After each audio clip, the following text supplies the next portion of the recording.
Assalamualaikum warahmatullahi wabarakatuh. Perkenalkan, nama saya Muhammad Rozak Bintang Hidayatullah. Saya berasal dari Prodi Teknik Industri. Di sini saya akan menjelaskan tentang manajemen kualitas. Adapun beberapa bagian manajemen kualitas. Yang pertama ada identifikasi, yang kedua ada dimensi, yang ketiga ada metode, dan keempat macam-macam, dan kelima adalah urgensi. Sebelum memasuki beberapa bagian yang akan dijelaskan, di sini ada definisi mengenai manajemen kualitas. Manajemen kualitas adalah suatu cara untuk meningkatkan performansi secara terus-menerus atau continuous performance improvement pada setiap level operasi atau proses dalam setiap area fungsional dari suatu organisasi dengan menggunakan sumber daya manusia dan modal yang tersedia menurut Caspers 2005.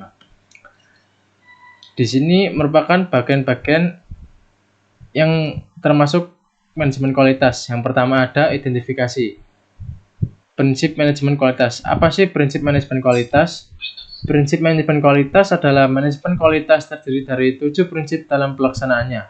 Berikut penjelasan mengenai 7 prinsipnya. Yang pertama ada fokus pada pelanggan. Perusahaan harus memahami kebutuhan pelanggan dan berusaha untuk memenuhi kebutuhan tersebut. Manajemen kualitas berusaha menghasilkan produk dengan mutu yang diperlukan oleh pelanggan demi menjaga loyalitas mereka. Yang kedua ada kepemimpinan. Kualitas karyawan yang baik berasal dari kepemimpinan yang bagus dalam membuat dan menjalankan kebijakan mutu perusahaan. Pimpinan dan atasan harus bisa menciptakan lingkungan kerja yang kondusif supaya karyawan yang saling terlibat penuh untuk mencapai tujuan atau visi perusahaan. Yang ketiga ada keterlibatan karyawan. Perusahaan tidak bisa beroperasi apabila tidak memiliki sumber daya manusia yang terampil di bidang pekerjaannya. Setiap karyawan harus bekerja sesuai tanggung jawab dan kemampuan mereka agar perusahaan bisa menghasilkan mutu yang baik di mata konsumen. Dan keempat ada pendekatan proses. Perusahaan bisa mencapai target atau hasil yang ingin dicapai apabila memiliki proses yang sistematis. Seluruh aktivitas dan sumber daya akan dikelola dalam proses yang ditentukan oleh perusahaan. Proses berguna untuk mengubah input menjadi output yang lebih terukur melalui sejumlah langkah yang saling berurutan. Yang kelima ada pendekatan manajemen. Kualitas perusahaan akan meningkat apabila menerapkan pendekatan berbasis manajemen. Pendekatan ini meliputi proses identifikasi, pemahaman, dan pengelolaan seluruh proses yang saling berkaitan. Manajemen mutu yang baik berguna untuk meningkatkan efektivitas dan efisiensi perusahaan dalam mencapai tujuannya. Dan yang keenam ada perbaikan secara terus-menerus. Perbaikan atau evaluasi mutu perusahaan harus dilakukan secara terus-menerus agar kualitas perusahaan makin bertambah dan kepuasan pelanggan pun akan meningkat. Perusahaan dapat mencapai tujuan atau visi dengan efektif apabila perusahaan evaluasi dan memperbaiki kesalahan dalam prosesnya. Dan yang ketujuh, pengambilan keputusan berdasarkan fakta. Perusahaan harus membuat keputusan berdasarkan data, informasi, dan fakta untuk menghasilkan solusi yang efisien. Informasi atau fakta yang dapat membantu perusahaan dalam menelusuri akar masalah dan menjelaskannya dengan baik. Dan yang kedua, ada dimensi.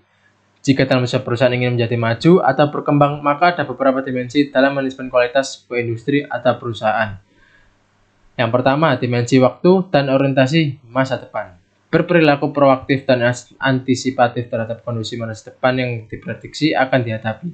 Antisipasi masa depan tersebut dirumuskan dan ditetapkan sebagai visi organisasi yang akan mewujudkan 10 tahun atau lebih masa depan. Visi dapat dikatakan sebagai kondisi ideal yang ingin dicapai dalam eksistensi organisasi masa depan. Dan yang kedua ada dimensi internal dan eksternal yang mencakup berbagai aspek atau kondisi seperti kondisi sosial politik, sosial ekonomi, sosial budaya, kependudukan, kemajuan, dan perkembangan ilmu dan teknologi. Adapun juga adat istiadat, agama, dan lain-lainnya. 3. Dimensi pendayagunaan sumber-sumber. Sumber daya terdiri dari sumber daya material, khususnya berupa sarana dan prasarana, sumber daya finansial, dalam bentuk alokasi dana untuk setiap program dan proyek, sumber daya manusia, sumber daya teknologi, dan sumber daya informasi. Yang keempat ada dimensi keikutsertaan. Manajemen puncak. Manajemen strategis yang dimulai dengan menyusun rencana strategis merupakan pengendalian masa depan organisasi agar eksistensi sesuai dengan visinya dapat diwujudkan baik pada organisasi yang bersifat privat maupun publik. Yang kelima ada dimensi multibidang. Manajemen strategis sebagai sistem pengimplementasiannya harus didasari dengan menempatkan organisasi satu sistem. Adapun juga yang ketiga, metode. Salah satu metode yang digunakan dalam manajemen kualitas industri atau perusahaan. Yang pertama ada model. Model adalah mirip dengan idola atau model acuan role model. Secara pribadi, kita mungkin mengidolakan orang-orang besar atau sukses, dan kita tentunya ingin banyak belajar dari mereka. Secara tidak sadar, kita membandingkan diri dengan mereka dan membuat analisa kesenjangan atau gap analisis antara diri kita dengan diri mereka. Model membantu kita untuk melihat apa yang sebenarnya kita perbaiki. Salah satu sumber model adalah standar-standar dunia seperti ISO 9000 atau MUNQA. Standar-standar dunia ini menggunakan sebuah metode organisasi yang ideal untuk menjelaskan konsepnya. Untuk MUNQA, misalnya mengatakan bahwa sebuah organisasi yang berorientasi dengan kualitas harus memiliki 7 ciri-ciri. Yang pertama ada leadership. Yang kedua adalah strategic planning. Dan keempat ada focus, process management, dan result. Dengan mendapatkan pengakuan ini, terlepas pro dan kontra konsep ideal yang diajukan, kita merasa telah mirip atau sama dengan model kita atau model yang kita ingin atau seorang artis atau orang besar atau orang sukses yang kita idolakan. Metode utama dalam kualitas sebenarnya tidak berubah sejak dikenalkan di Jepang tahun 1945, yaitu adalah siklus PDCA, Plan Do Check Action. Dalam mengoperasionalkan konsep ini, kita mengenal 2 jalur utama, yaitu 7 langkah peningkatan kualitas berkesinambungan atau disingkat 7 langkah saja dan Six Sigma, atau bisa juga disebut dengan jalur Jepang dan jalur Amerika. Adapun juga macam-macam tentang mengenai manajemen kualitas. Beberapa macam pendekatan manajemen kualitas yang dapat digunakan. 1. Transcendental approach. Jenis pendekatan kualitas manajemen ini adalah sesuatu yang bisa dirasakan tetapi sulit didefinisikan dan dipersonalkan ataupun diukur. Yang kedua ada product based approach. Pendekatan kualitas product based approach merupakan sebuah karakteristik yang tentunya dapat diukur. Namun, dalam pendekatan kualitas manajemen ini tidak dapat menjelaskan perbedaan dalam setiap selera dan preferensi individual. Yang ketiga ada user-based approach. Pendekatan kualitas manajemen ini tentu dapat dilihat berdasarkan pada pemikiran bahwa kualitas bergantung pada konsumen yang melihat. Kemudian, produk tersebut apakah memberikan kepuasan kepada preferensi seorang konsumen atau cocok dengan selera fitness for use yang merupakan produk berkualitas tinggi. Yang keempat ada manufacturing based approach. Pendekatan manufacturing based approach pada manajemen kualitas adalah bersifat supply based atau berasal dari sudut pandang produsen yang mendefinisikan bahwa kualitas sesuatu yang bersesuaian dengan syarat conformance quality dan prosedur. Jenis pendekatan kualitas ini lebih berfokus kepada kesesuaian spesifikasi yang telah ditentukan perusahaan dengan cara internal. Maka, dalam ketentuan kualitas adalah standar-standar yang sudah ditentukan oleh sebuah perusahaan dan bukan konsumen yang menggunakannya. Dan yang kelima, ada value-based approach. Jenis pendekatan yang terakhir adalah value-based approach. Pendekatan ini sering dilihat dari segi nilai dan harga. Kualitas didefinisikan sebagai affordable excellence. Emang di sini yang dimaksud dengan dari segi nilai dan harga juga ada kualitas.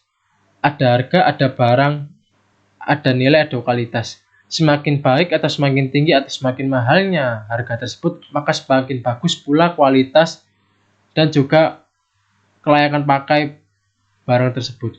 Oleh karena itu, kualitas dalam pandangan ini sifatnya relatif, sehingga jenis produk yang memiliki kualitas tertinggi tentu belum termasuk suatu produk yang bernilai. Sebab produk yang paling bernilai adalah produk yang paling tepat dibeli. Contohnya adalah iPhone sama Android.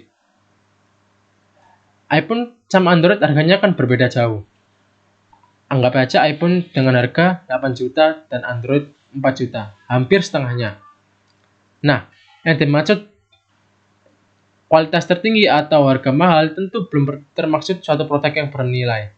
Makanya, iPhone dan Android ada banyak dari segi perbedaan. Kalau dilihat dari segi kamera dan dalam-dalamnya atau mesin-mesinnya, intinya iPhone memang lebih bagus daripada Android yang dia bawa harga 3 juta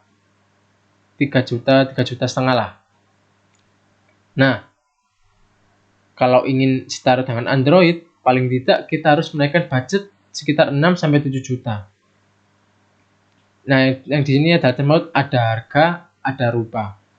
Ada barang, ada kualitas. Sebab produk yang paling bernilai adalah produk yang paling tepat dibeli. Kalau saya, tim Android.